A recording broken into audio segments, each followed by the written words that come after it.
Dhaloonni miidhaa malamaltummaan hawaasa dinagdee fi siyaasa irraan gahu hubachuudhaan itti suuratti ga'ee isaa bahachuu akka qabu himamee jira.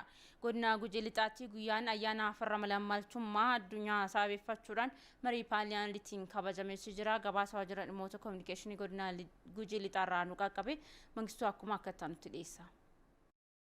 Guyyaan farra malamaltummaa addunyaa mata duree ijaarsa naamusaa dhaloota cimaa hoogganuun hattummaa fi hojimaata badaa irratti qabsaa'uun mala badhaadhinaa ni saffisiisnaa jedhuun godina Gujii Lixaatti kabajameera. Ayyaanicha irrattis abbootiin gadaa, abbootiin amantaa, hooggansaa, hojjetaa fi dargaggoonni godinaalee Gujii Lixaa fi Booranaa irraa walitti dhufan hirmaataniiru. Guyyaan farra malamaltummaa kun akka addunyaatti yeroo 17ffaa, akka biyyaatti marsaa 16ffaa fi akka naannoo Oromiyaatti immoo yeroo 15ffaatiif kabajamaa jira. Itti gaafatamaan paartii badhaadhinaa godina Gujii Lixaa obbo Kabbadaa Ileemaa hannaa fi hojimaatni badaan duudhaa hawaasaa keessaa kan hin turre ta'uu himuun kunis barsiifataa sirnoota darbaniitiin biyyattiin gaagama hedduuf saaxilamaa turtes jedhaniiru. Duudhaaleen kun hojii keessan turre, Boorana keessan turre, kibba Itoophiyaa, kibba Oromiyaa turre qabeenya namaa saamuu, mirga namaa ugguruu, gochoota naamusa badaa kana gochuun hin turre kibba Itoophiyaati.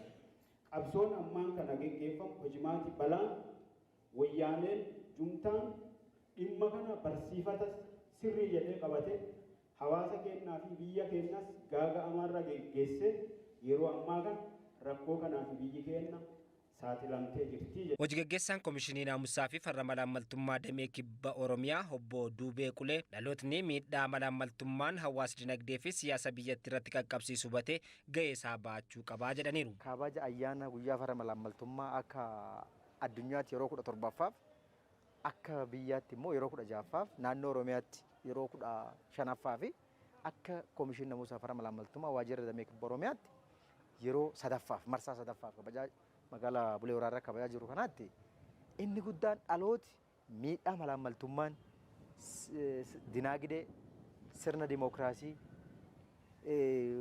hawaasummaa fi siyaasa keessatti qabu beekuu qofaa miti akka balaleeffatu qofaa miti ofiisuu irraa bilisaa'ee gochaalee akkanaa alnamuusummaa hojimaata baarratti akka qabsaa'uuf hojii fuulduraa irratti dhaloonni waan gaarii argaa akka deemu taasisuudha. Hirmaattonni ayyaanichaas summiin malaammaltummaa kaleessatii TPLF facaastee yeroo ammaa kana mootummaa fi uummataa walitti buusaa jira jedhaniiru. Misoomii uummata hojjetam dhakaa qof kaanii deeman arri maaltu ficcisiisuu danda'e?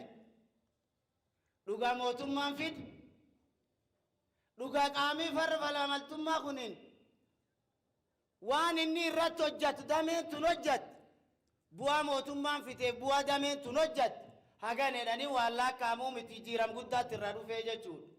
Haqsuun inni nullee yagar. Naamusni gaariin kenni tajaajilaa naamusa gaarii badhaadhina fiduudhaaf ammallee gahee guddaa qaba.